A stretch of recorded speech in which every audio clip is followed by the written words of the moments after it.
Cristianismo e Espiritismo, Leon Denis, A Nova Revelação, o Espiritismo e a Ciência. A nova revelação se efetua sob inesperadas formas, ou antes, sob formas esquecidas, idênticas, contudo, às que revestiram as primeiras manifestações do cristianismo. Este havia começado pelo milagre, foi com a prova material e a sobrevivência que a religião do Cristo se fundou. O moderno espiritualismo se revela com o concurso do fenômeno. Ora, milagre e fenômeno são duas palavras para exprimir um só e mesmo fato. O sentido diferente que se lhe atribui dá a medida do caminho percorrido pelo espírito humano em 19 séculos. O milagre é superior à lei natural. O fenômeno submete-se a ela. Não há mais que o efeito de uma causa, a resultante de uma lei. A experiência e a razão têm demonstrado que o milagre é impossível.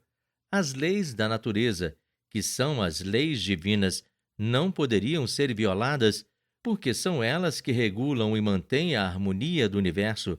Deus não pode a si mesmo desmentir-se. Os fenômenos de além-túmulo são encontrados na base de todas as grandes doutrinas do passado. Em todos os tempos, constantes relações mantinham unidos o mundo invisível e o visível. Na Índia, na Grécia e no Egito, esse estudo era privilégio de reduzido número de investigadores e iniciados. Os resultados obtidos se conservavam cuidadosamente ocultos.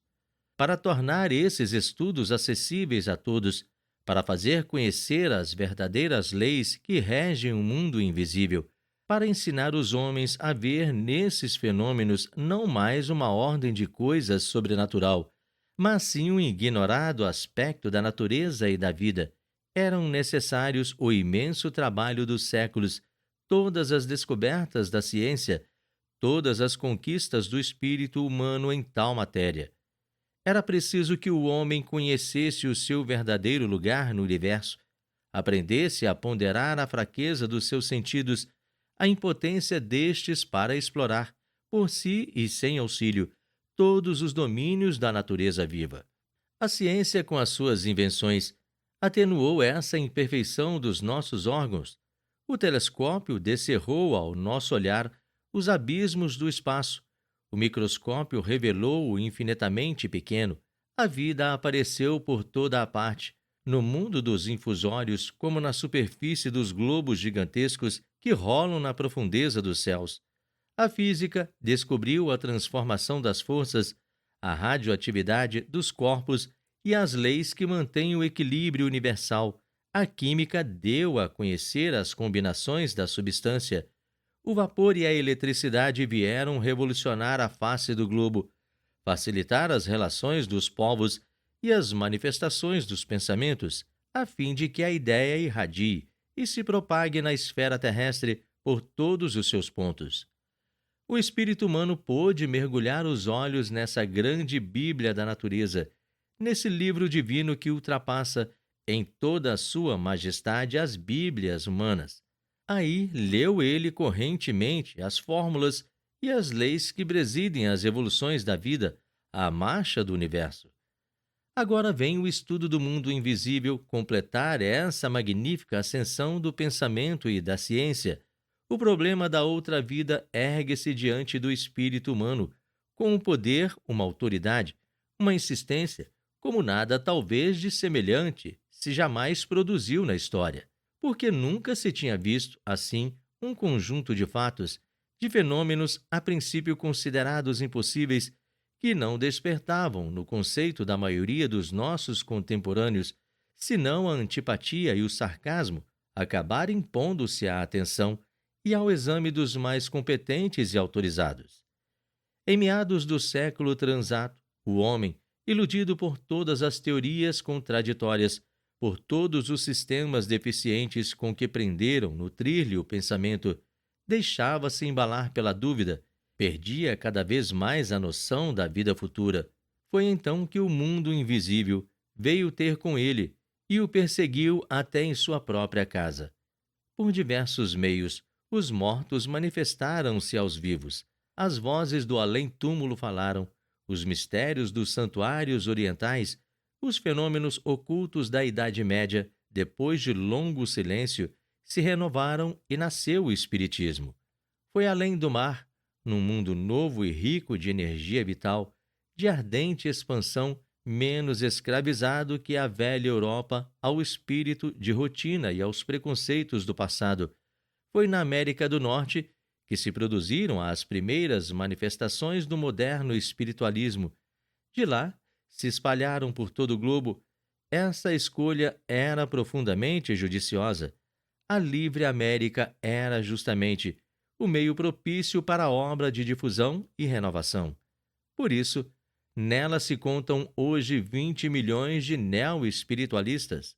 De um lado, porém, como do outro do Atlântico, foram idênticas as fases de progressão da ideia espírita. Nos dois continentes, o estudo do magnetismo e dos fluidos havia preparado certos espíritos para a observação do mundo invisível. A princípio dos fatos estranhos, se produziram de todos os lados fatos que se não atreviam as pessoas a falar senão a meia voz na intimidade. Depois, pouco a pouco, elevou-se o diapasão. Homens de talento, sábios cujos nomes são outras tantas garantias de honorabilidade e sinceridade, ousaram falar bem alto de tais fatos e afirmá-los. Tratou-se de hipnotismo, de sugestão. Vieram depois a telepatia, os casos de levitação e todos os fenômenos do espiritismo. Mesas giravam num doido rodopio, objetos se deslocavam sem contato, ressoavam pancadas nas paredes e nos móveis. Todo um conjunto de manifestações se reproduzia, vulgares na aparência, mas perfeitamente adaptadas às exigências do meio terrestre, ao estado de espírito positivo e cético das sociedades modernas. O fenômeno falava aos sentidos, porque os sentidos são como as brechas por onde o fato penetrará até ao entendimento. As impressões produzidas no organismo despertaram a surpresa, provocam a investigação, levam à convicção.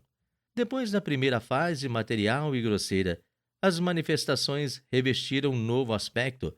As pancadas vibradas se regularizaram e tornaram um modo de comunicação inteligente e consciente. A possibilidade de relações entre o mundo visível e o invisível surgiu como fato extraordinário, subvertendo as ideias estabelecidas, abalando os ensinos habituais, mas franqueando, sobre a vida futura, umbrais que o homem hesitava ainda em transpor, deslumbrado como estava com as perspectivas que se lhe anotavam. À medida que ia se propagando, via o espiritismo levantarem-se contra ele numerosas oposições, como todas as concepções novas, teve que afrontar o desprezo, a calúnia, a perseguição moral. Do mesmo modo que a ideia cristã em seu começo foi cumulado de animosidade e de injúrias, é sempre assim. Quando novos aspectos da verdade se apresentam aos homens, é sempre a desconfiança e a hostilidade que o provocam. E isso aí é fácil de compreender. A humanidade esgotou as velhas formas do pensamento e da crença, e quando as novas, inesperadas formas da verdade se revelam, parece corresponderem muito pouco ao ideal antigo, que está enfraquecido. Por isso, é necessário um período assaz longo de exame, de reflexão, de incubação, para que a ideia nova abra caminho nos espíritos. Daí as incertezas e sofrimentos da primeira hora. Muito se tem ridicularizado as formas que o novo espiritualismo revestia, mas as potências invisíveis que velam pela humanidade são melhores juízes que nós dos meios de ação e de atração que convém adotar, conforme os tempos e os lugares, para conduzir o homem à noção do seu papel e dos seus destinos, sem lhe estorvar o livre-arbítrio. Porque está nisso o essencial. É preciso que a liberdade do homem seja integralmente respeitada. A vontade superior sabe apropriar as necessidades de uma época e de uma raça às novas formas da revelação eterna. É ela que suscita no seio das sociedades os pensadores, os experimentadores, os sábios que indicarão o caminho a seguir e colocarão os primeiros marcos. Sua obra desenvolve-se lentamente, fracos e insensíveis, a princípio, os estudos, mas a ideia penetra pouco a pouco nas inteligências. O movimento, embora imperceptível, não deixa por isso mesmo de ser às vezes mais seguro e mais profundo. Em nossa época, a ciência veio a ser a soberana mestra, a diretora do movimento intelectual. Fatigada das especulações metafísica e dos dogmas religiosos, a humanidade reclamava provas palpáveis, sólidas base em que pudesse repousar as convicções. Apegava-se ao estudo experimental, à observação dos fatos como a uma tábua de salvação. Daí o grande crédito dos homens de ciência no momento em que atravessamos. Por isso é que a revelação tomou um caráter científico. Foi por meio de fatos materiais que se atraiu a atenção dos homens, tornados eles próprios materiais. Os mistérios fenômenos que se encontram disseminados na história do passado renovaram-se e multiplicaram-se ao redor de nós, sucederam-se em ordem progressiva que parece indicar um plano preconcebido decorrente de um pensamento, de uma vontade. Efetivamente, à proporção que o novo espiritualismo ganhava terreno, transformavam-se os fenômenos. As manifestações grosseiras do princípio se modificavam, revestiam um caráter mais elevado. Médiuns recebiam por meio da escrita, de um modo mecânico ou intuitivo, comunicações, inspirações de estranha fonte. Instrumentos de música tocavam sem contato, escutavam-se vozes e cantos, melodias penetrantes parecia descerem do céu e perturbaram os mais incrédulos. A escrita direta produzia-se do lado interior de ardósias justapostas e lacradas. Fenômenos de incorporação permitiam aos falecidos tomar posse do organismo de um sensitivo adormecido. Gradualmente, e como que em consequência de um desdobramento calculado, apareciam os médiuns videntes, falantes, curadores.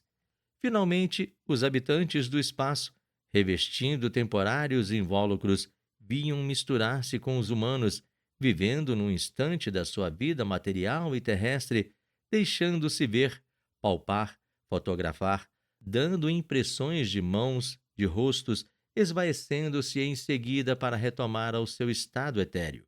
Assim que há cerca de meio século, todo o encadeamento de fatos se produziu, desde os mais inferiores e vulgares até os mais transcendentes, conforme o grau de elevação das inteligências que interviam.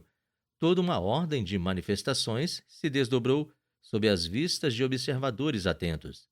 Por isso, a respeito das dificuldades de experimentação, a despeito dos casos de impostura e das formas de exploração a que esses fenômenos algumas vezes serviram de pretexto, a apreensão e a desconfiança diminuíram pouco a pouco. O número dos verificadores foi crescendo sempre. De 50 anos para cá, em todos os países, o fenômeno espírita tem sido objeto de frequentes investigações empreendidas e dirigidas por comissões científicas, cépticos, sábios, professores célebres de todas as universidades do mundo têm submetido esses fatos a um exame profundo e rigoroso. Sua intenção era, a princípio, fazer luz sobre o que acreditavam resultado de fraudes ou alucinações. Todos, porém, incrédulos como eram, após anos de consciencioso estudo e repetidas experimentações, abriram mão das suas prevenções e inclinaram perante a realidade dos fatos. Quanto mais se tem examinado e escrutado o problema, tanto mais numerosos e expressivos se têm revelado os casos de identidade, as provas da persistência da personalidade humana além no túmulo. As manifestações espíritas, verificadas aos milhares em todos os pontos do globo, demonstraram que um mundo invisível se agita em torno de nós, ao nosso alcance, um mundo em que vivem em estado fluídico todos os que nos precedem na Terra, que aqui lutaram e sofreram e constituem, além da morte, uma segunda humanidade. O novo espiritualismo apresenta-se hoje com um cortejo de provas. com um conjunto de testemunhos tão imponente que já não é possível a dúvida para os investigadores de boa-fé. Era o que, nestes termos, externava o professor Charles da Universidade de Cambridge. Os atestados têm sido tão abundantes e completos, os testemunhos têm vindo de tantas fontes independentes entre si e de um número tão considerável de assistentes que é forçoso ou admitir as manifestações tais como nulas representam ou renunciar à possibilidade de certificar um fato, qualquer que seja, mediante um depoimento humano. Por isso, o movimento de propagação se acentuou cada vez mais. Na hora atual, assistimos uma verdadeira expansão da ideia espírita. A crença no mundo invisível se espalhou por toda a superfície da Terra. Em toda parte, o espiritismo possui as sociedades de experimentação, os seus vulgarizadores, os seus jornais. Insistamos num ponto essencial: o erro ou o cepticismo do homem relativamente à existência do mundo invisível era devido a uma causa única: a incapacidade da sua organização para lhe fornecer uma ideia completa das formas e possibilidades de vida. Perdemos de vista que os nossos sentidos, posto que se tenham desenvolvido e apurado desde a origem da humanidade, ainda não percebem senão as mais rudimentares formas da matéria. Seus estudos sutis lhe escapam absolutamente. Daí a opinião, geralmente divulgada, de que a vida não era possível senão sob formas e com organismos semelhantes aos que nos afetam à vista. Daí a ideia falsa de que a vida não era, por toda parte, mais que uma imitação, uma reprodução do que vemos ao redor de nós. No dia em que, com o auxílio de poderosos instrumentos de óptica, o infinitamente grande e o infinitamente pequeno se patentearam, foi realmente necessário reconhecer que os nossos sentidos, reduzidos a si mesmos, não abrangiam, senão um círculo muito restrito do domínio das coisas, um limitadíssimo campo da natureza, que, em definitivo, quase nada sabíamos da vida universal. Em época muito mais recente, ainda não conhecíamos da matéria senão os seus três modos mais elementares: os sólidos, os líquidos e os gases. Nada sabíamos das inúmeras transformações de que é suscetível. Foi somente há 30 anos que o quarto estado da matéria, o estado radiante, se tornou conhecido dos sábios. W. Crookes, o acadêmico inglês, foi o primeiro que verificou a sua existência, e as suas experiências espíritas, continuadas por espaço de 3 anos, não foram estranhas a essa descoberta. Ele conseguiu demonstrar que a matéria, tornada invisível, reduzida a quantidades infinitesimais, adquire energias, potencialidades incalculáveis, e que essas energias aumentam sem cessar à medida que a matéria se rarefaz. Mais recentemente, as investigações de numerosos sábios vieram confirmar essas descobertas. Pouco a pouco, a ciência abordou o domínio do invisível, do intangível, do imponderável.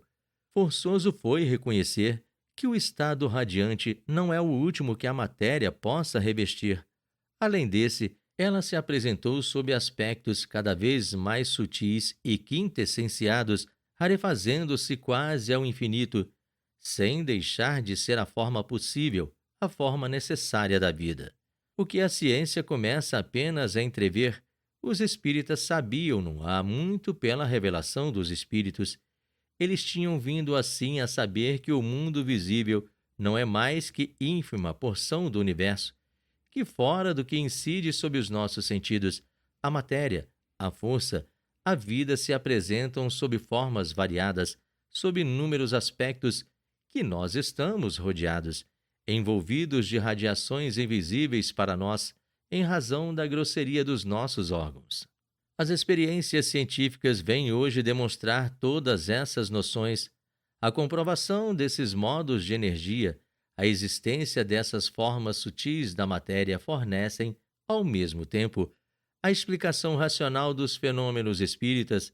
É aí que os indivíduos aurem as forças de que se servem em suas manifestações físicas. É com elementos da matéria imponderável que são formados os seus invólucros, os seus organismos. Os investigadores de boa-fé não tardaram a reconhecê-lo. Depois da descoberta da matéria radiante, a ciência avançou passo a passo nesse vasto império do desconhecido.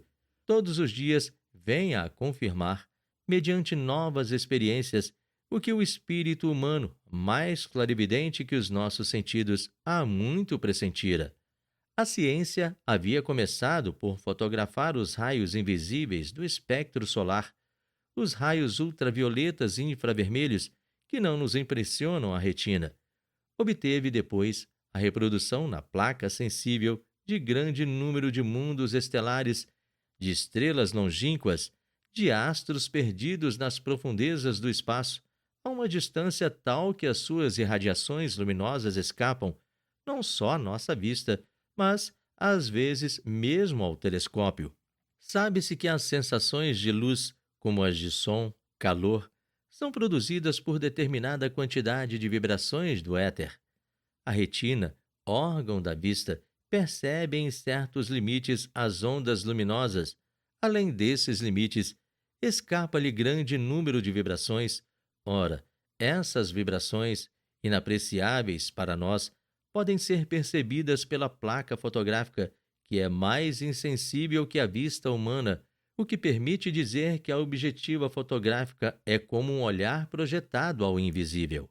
Temos disso ainda uma prova à aplicação dos raios X, dos raios obscuros de Röntgen à fotografia.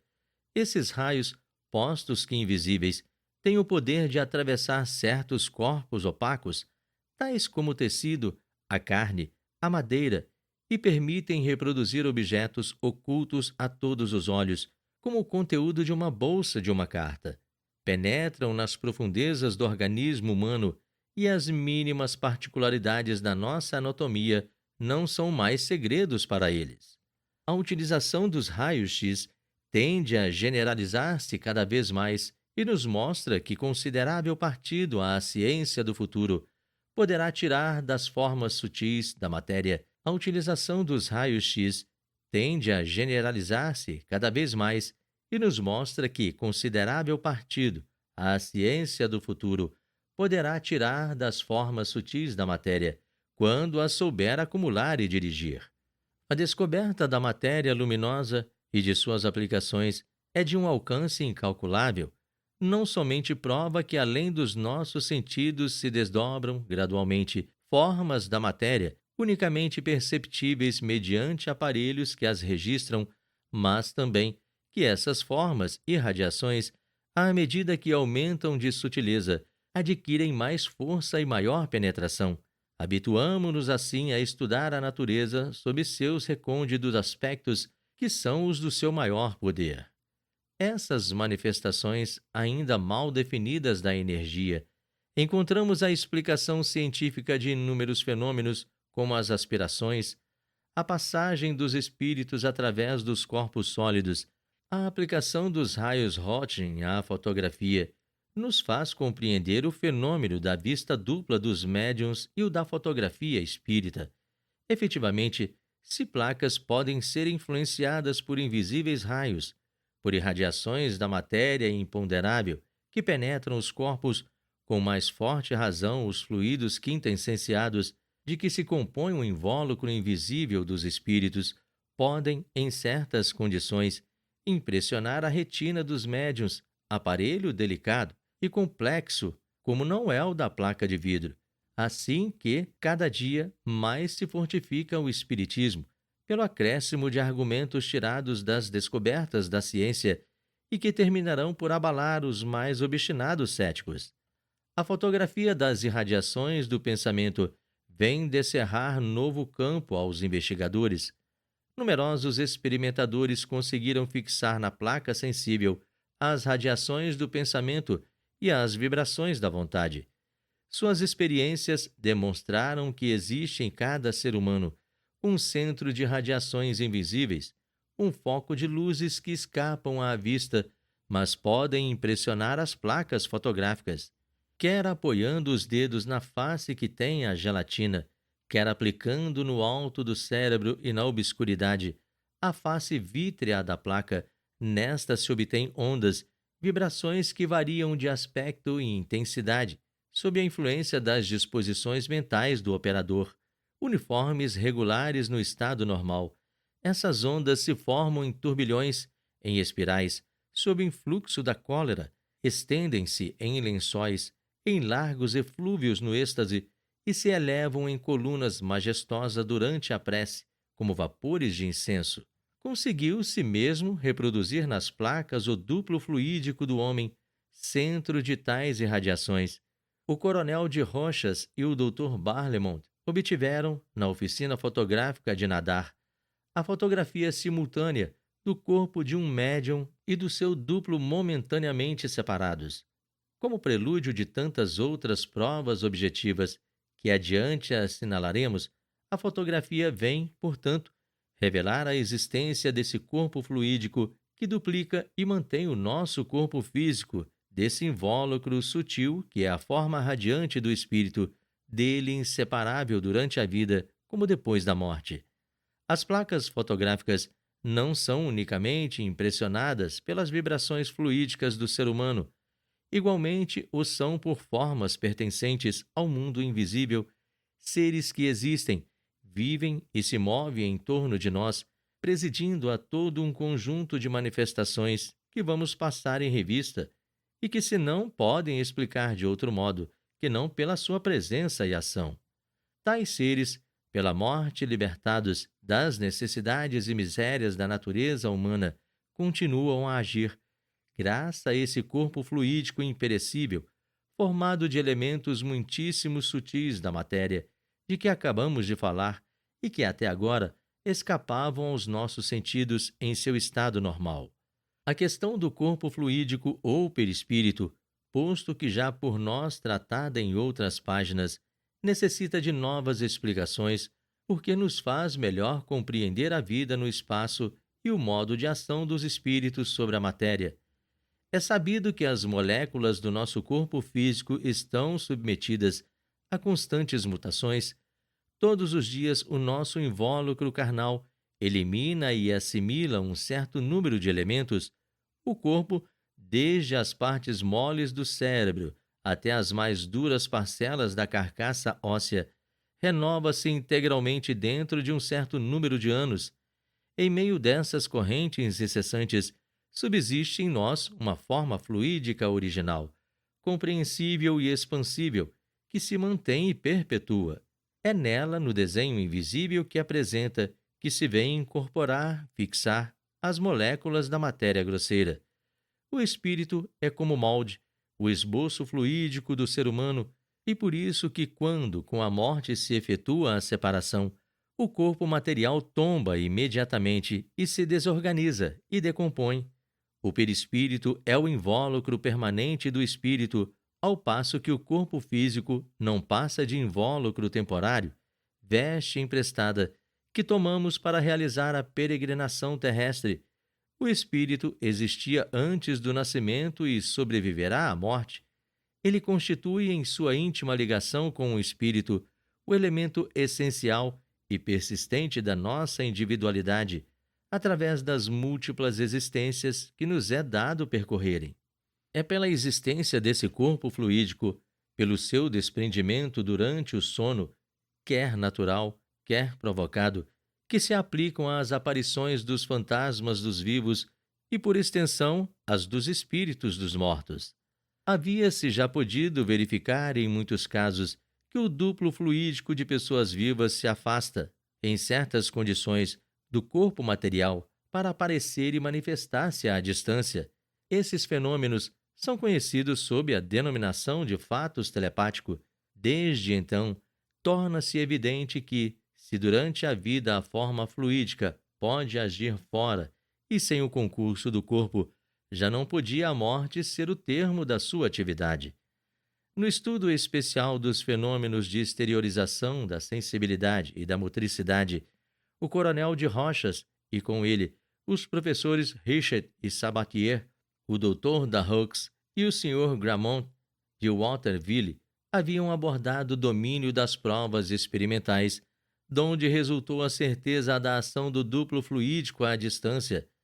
Os sábios ingleses, por sua vez, averiguaram em numerosos casos que formas fluídicas de espíritos desencarnados se tornaram visíveis por via de condensação ou, antes, de materialização com vapor d'água espalhado em estado invisível na atmosfera, pôde, mediante sucessivas transformações, tornar-se visível e tangível no estado de congelação.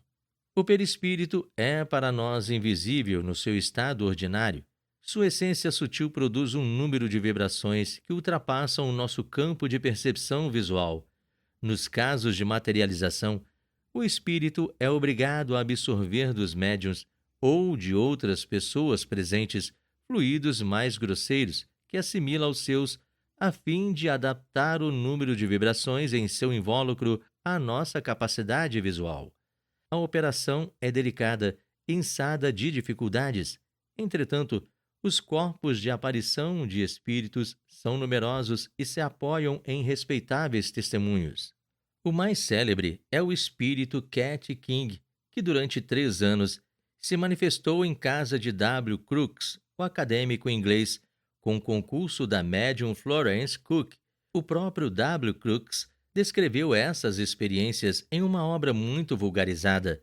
Cat King e Florence Cook foram vistas lado a lado. Eram de estatura e fisionomia diferentes e distinguia-se entre si por muitas particularidades. O testemunho de W. Crookes é confirmado pelos doutores Gully e Sexton, príncipe de Sion White Genstein de Harrison, B. Coleman, Sargent Cooks, Varley, engenheiros eletricistas, senhores Florences Mariatti. Assim assistiram, em diferentes lugares, às aparições de Cat. Em vão procuraram muitas vezes insinuar que o Sr. Crookes se havia retratado de suas afirmações. Em 7 de fevereiro de 1909, W. Stead, diretor da Review of Reviews, escrevia ao New York Times American: "Estive com o Sr. W. Crookes no Ghost Club, onde fora jantar. Ele me autorizou a declarar o seguinte: depois das experiências que em matéria de espiritualismo há 30 anos comecei, não vejo motivo algum para modificar minha precedente opinião." Outro caso célebre é o do espírito Abdullah, relatado por Aksakov, conselheiro do Estado russo, em sua obra Animismo e Espiritismo. O espírito era de tipo oriental e a sua forma tinha mais de 1,80 m de altura, ao passo que o médium Eglinton era de pequena estatura e de tipo anglo-saxônico muito acentuado. Um sábio americano, Robert Dale Owen, antigo embaixador dos Estados Unidos em Nápoles, consagrou 6 anos às experiências de materialização. Declarou ter visto centenas de formas de espíritos em sessão promovida pela Sociedade de Investigações Psíquica dos Estados Unidos, à qual assistia o reverendo Savage, célebre pregador. 30 espíritos materializados apareceram à vista dos assistentes, que neles reconheceram parentes e amigos falecidos. Essas manifestações são frequentes na América. O professor Lombroso, de Turim, conhecido em todo o mundo por seus trabalhos de fisiologia criminalista, fala também de várias aparições que se produziram em sua presença com a médium Eusápia Paladino. Nestes termos, refere-se em seu livro póstumo Pesquisas de Fenômenos Espíritas à primeira aparição de seu genitor. Em Gênova, em 1902, estava a médium em estado de semiconsciência e eu não esperava obter fenômeno de importância. Antes da sessão, havia-lhe pedido que deslocasse, em plena luz, um pesado tinteiro de vidro. Em tom de voz muito comum, respondeu-me ela: "Por que te ocupas com essas ninharias? Eu sou capaz de coisa bem diferente. Sou capaz de te fazer ver tua mãe. Nisso é que deverias pensar." Impressionado com semelhante promessa, ao fim de meia hora de sessão, assaltou-me o mais intenso desejo de vê-la realizado, e ao meu pensamento a mesa respondeu com 3 pancadas. De repente, estávamos em meia obscuridade com a luz vermelha. Vi sair do gabinete uma forma pequenina, como era minha mãe. Convém notar que a estatura de Eusápia é superior, pelo menos 10 centímetros, à de minha mãe. O fantasma estava envolto num véu. Fez o giro completo em torno da mesa até chegar ao perto de mim, murmurando palavras que muitos ouviram, mas que minha semi-surdez impediu-me de perceber. Ao tempo em que, tomado de comoção, lhe suplicava, mas repetisse, diz-me ela: Cesare, meu filho. O quê? Devo confessar, não era hábito seu. Ela era, com efeito, veneziana e tinha o hábito regional de me dizer mio fio. Pouco depois, a meu pedido, afastou-se um momento o véu e me deu um beijo. A página 93 da mencionada obra lê-se que a mãe do autor lhe apareceu umas 20 vezes ainda no curso das sessões de Eusápia. A objeção favorita dos incrédulos relativamente a esse gênero de fenômenos é que eles se reproduzem na escuridade tão propícia às fraudes. Há nessa objeção uma parte de verdade e, por nossa vez, não tem vacilado em denunciar escandalosas fraudes, mas é preciso notar que a escuridade é indispensável às aparições luminosas, que são as mais comuns. A luz exerce ação dissolvente sobre os fluidos e inúmeras manifestações não podem ter bom êxito senão com a sua exclusão. Há, entretanto, casos em que certos espíritos puderam aparecer à luz fosfórea, outros se desmaterializaram à plena luz. Sob as radiações de 3 bicos de gás, viram Cat e King fundir-se pouco a pouco, dissolver-se e desaparecer. A esses testemunhos temos o dever de acrescentar o nosso, relatando um fato de nosso conhecimento pessoal. Durante 10 anos praticamos essa ordem de estudos com o concurso de um médium de Tours, o Dr. A, e de um capitão arquivista do 94 Corpo. Por intermédio de um deles, mergulhado em sono magnético, os invisíveis nos prometiam, havia muito tempo, uma materialização, quando, uma tarde, achando-nos os 3 reunidos no consultório do amigo, portas cuidadosamente fechadas e penetrando ainda suficiente claridade pela ampla janela, de modo que nos permitia ver distintamente os menores objetos, ouvimos 3 pancadas em dado ponto da parede. Era o sinal convencionado. Tendo-se os olhos voltados para esse lado, vimos surgir por meio da parede, sem qualquer solução de continuidade, uma forma humana de estátua média. Aparecia de perfil, mostrando-nos a princípio os ombros e a cabeça. Gradualmente, foi-se apresentando todo o corpo. A parte superior desenhava-se perfeitamente. Os contornos eram nítidos e precisos. A parte inferior era mais vaporosa e formava apenas uma confusa massa. A aparição não caminhava, deslizava. Depois de atravessar lentamente a sala, a 2 passos de nós, foi entranhar-se e desaparecer na parede oposta, num ponto que não apresentava abertura alguma. Pudemos contemplá-la durante cerca de 3 minutos e as nossas impressões, confrontadas logo após, acusavam perfeita identidade. As materializações e aparições de espíritos encontram, como vimos, obstáculos que forçosamente lhes limitam o número. O contrário se dá com certos fenômenos de ordem física e de variadíssima natureza, os quais se propagam e multiplicam cada vez mais em torno de nós. Vamos examinar sucintamente esses fatos em sua escala progressiva, no ponto de vista do interesse que oferecem e da natureza que deles resulta relativamente à vida livre do espírito. Em primeira linha vem o fenômeno hoje tão comum das casas mal assombradas. São habitações frequentadas por espíritos de ordem inferior, nas quais se entregam eles a ruidosas manifestações, pancadas, sons de toda ordem, desde os mais fracos até os mais retumbantes, fazem vibrar os assoalhos, móveis, paredes, o próprio ar.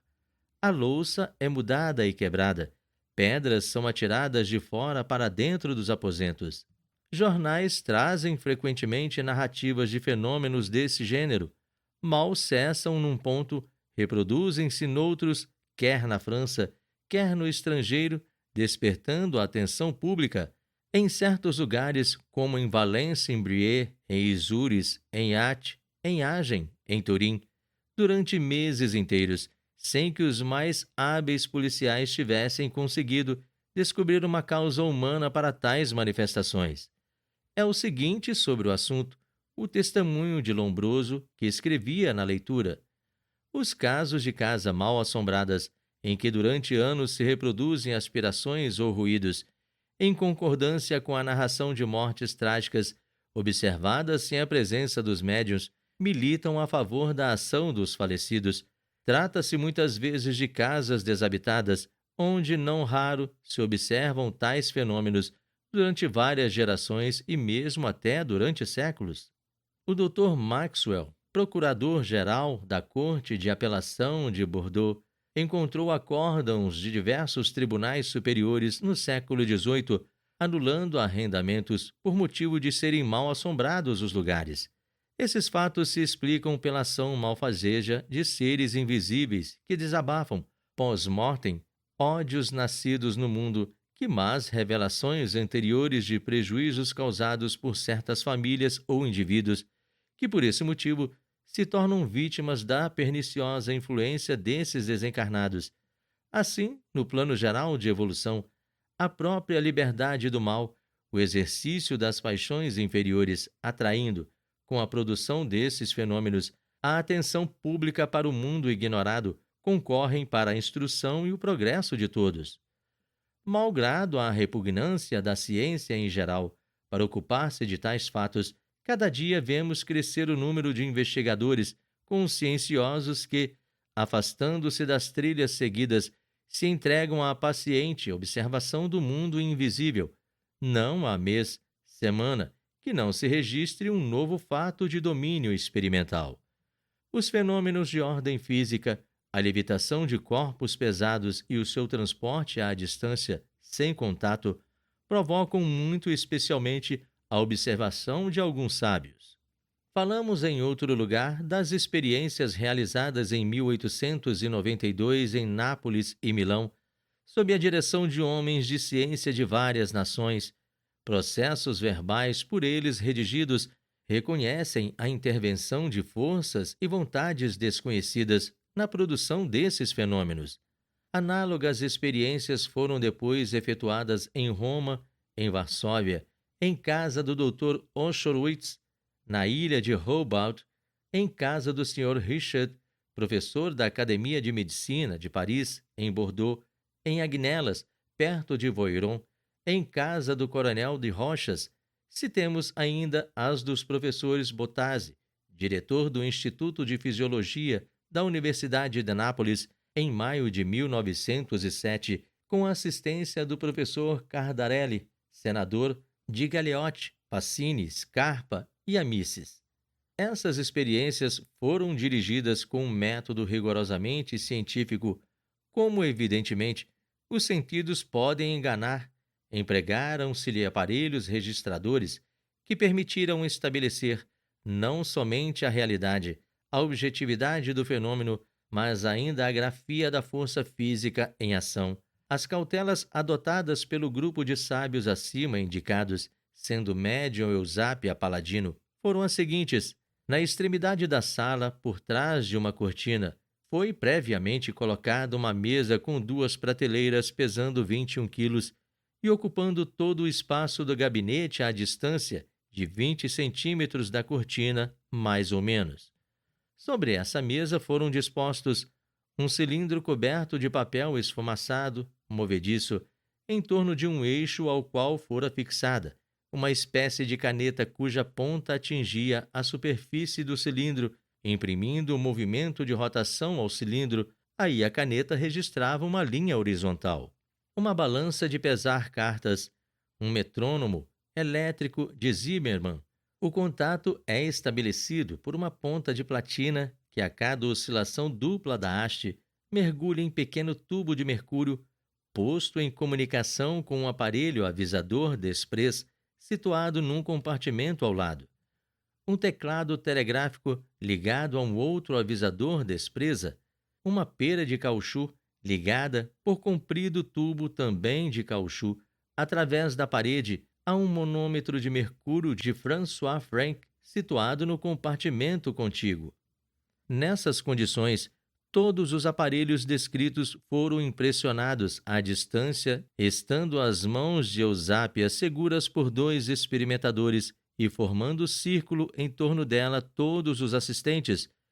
Por toda parte foi verificado o deslocamento de móveis, sons de instrumentos sem contato, levitação de corpos humanos, levantamento de cadeiras com as pessoas que as ocupavam. O professor Lombroso fala de um guarda-louça que avançava como um paquiderme. Todas essas manifestações se poderiam explicar indiferentemente por causas exclusivamente materiais, pela ação de forças inconscientes. A força psíquica exteriorizada pela criatura humana bastaria, por exemplo, para explicar o movimento de mesas e outros objetos à distância e, por extensão, todos os fenômenos que não acusam a ação de uma inteligência estranha à dos assistentes.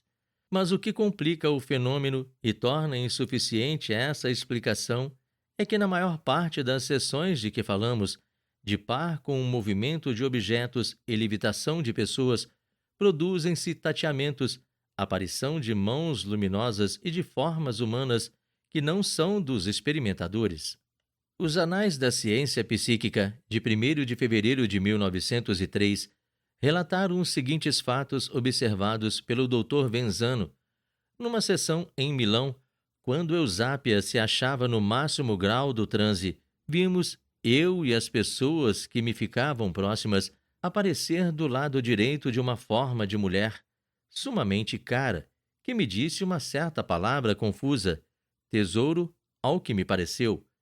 Ao centro achava-se Eusápia adormecida, ao pé de mim, e por cima, a cortina se entumeceu diversas vezes, a mesa movia-se no gabinete e um pequeno objeto era de lá transportado para a mesa do centro. Em Gênova, o Dr. Imoda observou que, enquanto o fantasma tirava da mão do Sr. Becker uma pena e lhe a restituía, outro fantasma se inclinava sobre a Imoda. Outra feita, diz o narrador, ao mesmo tempo em que eu era acariciado por um fantasma, a princesa Ruspoli sentia que uma mão lhe tocava a cabeça e Imoda sentia, a seu turno, que outra mão lhe apertava a sua com força. Ora, como explicar que a força física de um médium operasse ao mesmo tempo em 3 direções e com 3 diferentes objetivos? É possível concentrar a atenção assaz fortemente para obter fenômenos plásticos em 3 diversas direções? Algumas vezes, árias têm sido executadas em pianos fechados, vozes e cantos se fazem ouvir, e como em Roma, nas experiências do Dr. Sant'Angelo, penetrantes melodias que nada têm de terrestres, mergulham os assistentes num enlevo que quase toca ao êxtase.